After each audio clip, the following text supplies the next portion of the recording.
ever since Steve died. It's still Apple, but it almost feels like banana. Every day we ask, what would Steve have done? But it's been hard. No matter how hard we try, it just hasn't been working. Steve loved simplicity, so we completely got rid of the headphone jack and added a much more confusing dongle. Steve loved innovation, so we call every iPhone the exact same name, the iPhone, and then add a number. But most of all, Steve loved to think different.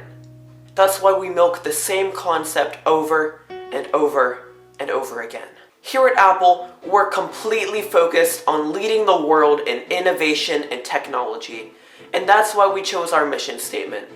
Microsoft sucks, but other companies are trying to compete with us, and we're not stepping down from our bedazzled iThrone without a fight. We were worried that Samsung was about to blow up, but their success has recently been extinguished by a rather explosive turn of events, which Apple totally had nothing to do with.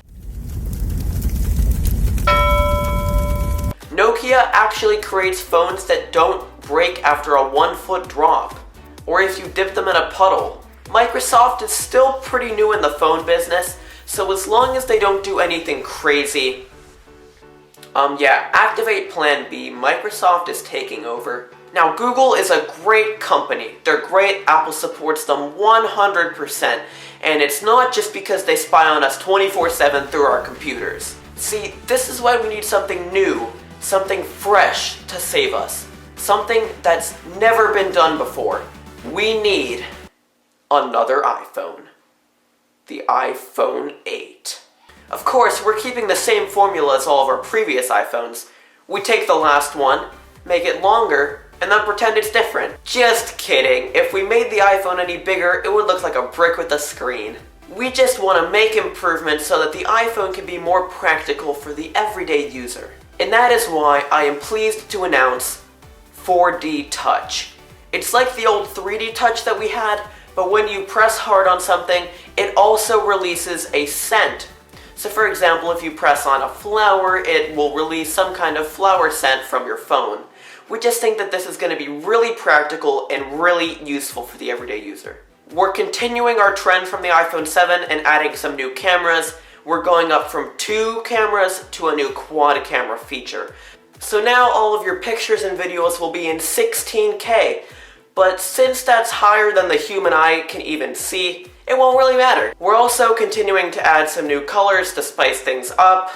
We're adding night black, coal black, pearl black, really black, and really, really black. In the name of simplicity, we're also removing one of the volume buttons, so there's only one that goes up. So if you want to decrease the volume, you're going to have to cycle up through the max volumes and then go back through the other end. As usual, we're not going to upgrade battery life or add wireless charging, but instead we're going to continue to upgrade storage to absolutely ridiculous amounts. We've added 1 terabyte and 2 terabyte storage, which is more than most computers, so now you can download the entire Library of Congress. We're not going to increase the waterproof capabilities of the iPhone either, but we did make it lava-proof in case of any sort of volcanoes. And our biggest change of all, instead of having all of your apps on different pages and clutter, all of the apps are going to go inside one gigantic app called iPhone. These are just a few of the many practical changes coming to the iPhone 8. Okay guys, our next phone can't explode. Okay guys, our next phone is going to have a touch screen.